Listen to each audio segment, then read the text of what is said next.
Le journaliste et militant marocain Omar Radi a été, lui, condamné ce matin à 6 ans de prison. Condamnation qui intervient dans une double affaire d'espionnage et de viol. Le journaliste qui a, rappelons-le, toujours nié ces accusations et qui affirme être poursuivi en raison plutôt de ses critiques du pouvoir. On en parle avec vous, Pauline Hadès-Mével. Bonjour, vous êtes porte-parole de Reporters sans frontières.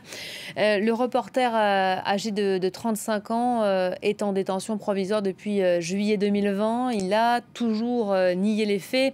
Le 1er juin dernier, RSF dénonçait un acharnement politique et judiciaire particulièrement scandaleux. J'imagine que vous réitérez aujourd'hui. Absolument, oui, bonjour. D'une part, nous pensons qu'il n'a pas eu droit à un procès équitable.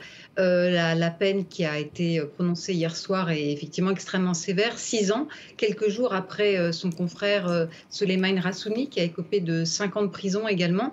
Et puis, surtout, c'est le harcèlement judiciaire contre ces journalistes marocains, Omar Radi en tête, au moins une douzaine de convocations, des incriminations différentes, des procédures différentes, des heures d'interrogatoire en fait ont été nécessaires en fait pour mettre en place ces accusations et c'est absolument incroyable.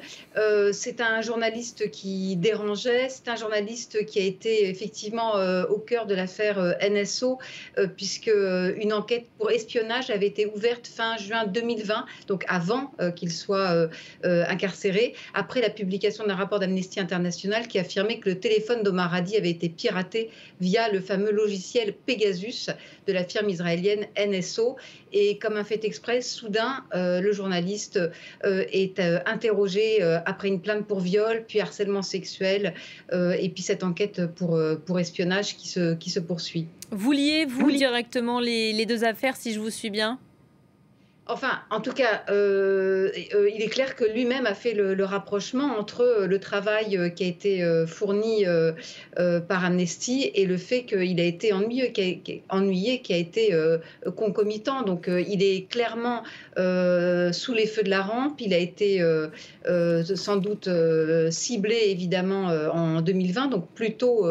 Mais aujourd'hui, ce sont d'autres de ses collègues. Oui, très certainement, il y a un lien entre les deux. Il se trouve effectivement que le Maroc est en ce moment épinglé pour l'utilisation de ce logiciel espion. Pegasus, Forbidden Story a révélé l'affaire ce dimanche. Le Maroc aurait placé sur écoute quelques 10 000 numéros de téléphone portables, dont celui d'Omar Hadi. Oui, donc Omar Hadi à l'époque en 2020, mais effectivement, il y a une vingtaine de journalistes marocains qui sont des journalistes d'investigation, qui sont des journalistes qui travaillent sur les sujets qui dérangent le Maroc. Bon, évidemment, il n'y a pas qu'au Maroc, mais en tout cas ceux qui travaillent sur ces questions qui dérangent, notamment le Sahara occidental, et puis même des journalistes marocains qui sont en exil, qui vivent en France, qui peuvent être inquiétés effectivement par ce logiciel espion. Donc le Maroc est vraiment montré du doigt aujourd'hui.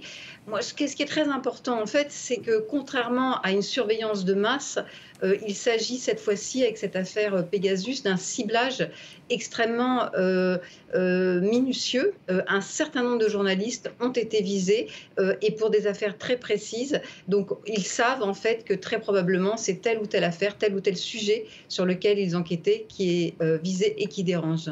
Merci beaucoup, Pauline Hadès-Mével, pour cette réaction. Effectivement, le Maroc qui n'est pas seul concerné. On a vu tout au long de ces éditions que le Mexique, l'Arabie Saoudite ou encore l'Inde